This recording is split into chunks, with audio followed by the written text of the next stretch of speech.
your close rate a lot. Now, that being said, you may have missed and struck out on a lot of those conversations this year. It's okay. Maybe you weren't as tight on your value proposition back a few months ago. Maybe you weren't clear on your offer. Maybe you've changed how you've approached businesses today. There could be a million different things that you've changed this year, and you probably did.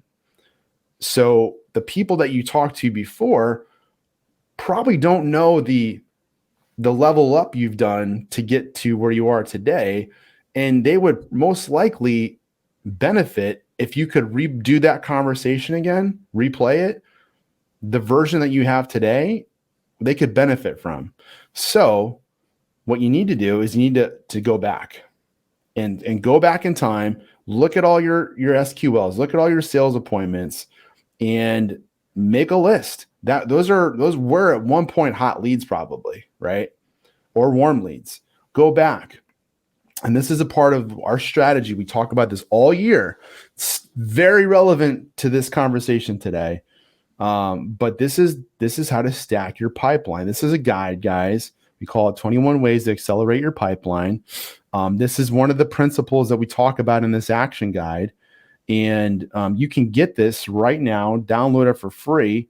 All you got to do is text that number on your screen there. Just text that number as send, and we'll send it right to you right now.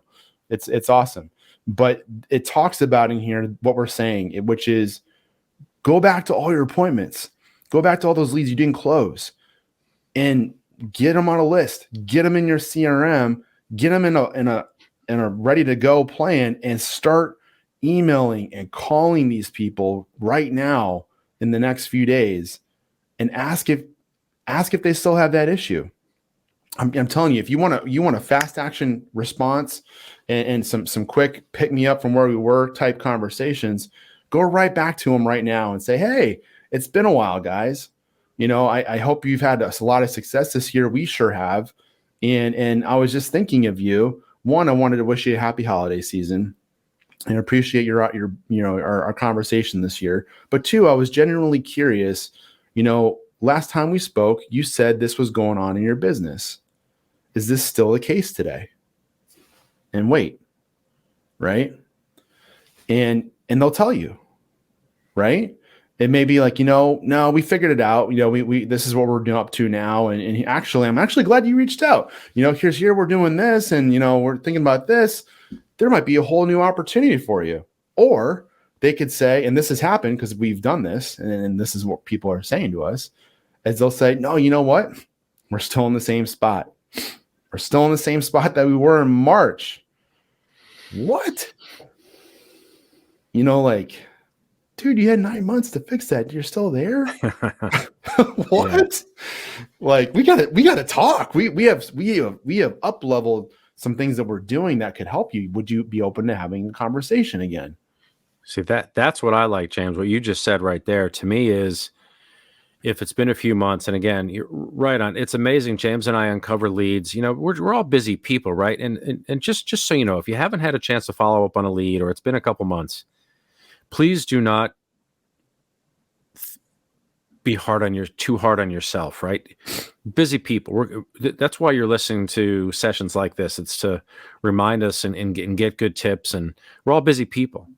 But one of the things you might want to think about is, if you've got prospects where there was an issue, some pebble in their shoe that was resonating, and it was frustrating. The one tact is to say, hey, listen, are you still experiencing it? The other is where I think you can add value and shift the conversations to say, here's what we're seeing. Here's what others in your space are doing about it. Yep. Here's what's standing in the way. Here's some potential options. Let's talk for 15 or 20 minutes. I've got some great research for you. Mm-hmm.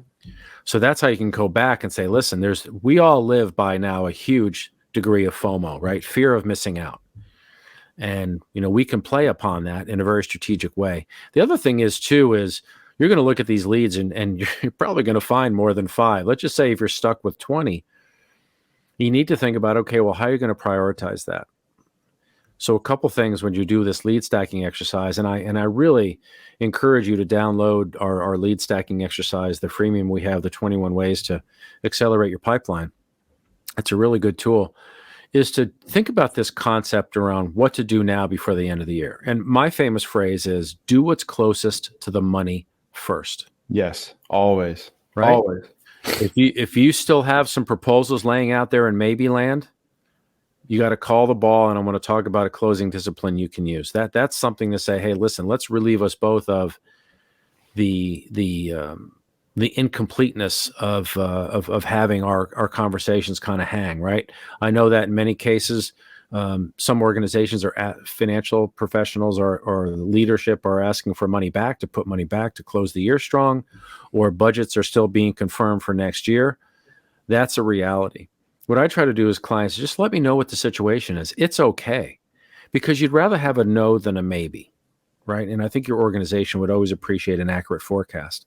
Mm-hmm. But you also want to be able to go back with context. And at this point, for the next couple of weeks, to close something out, you're selling comfort.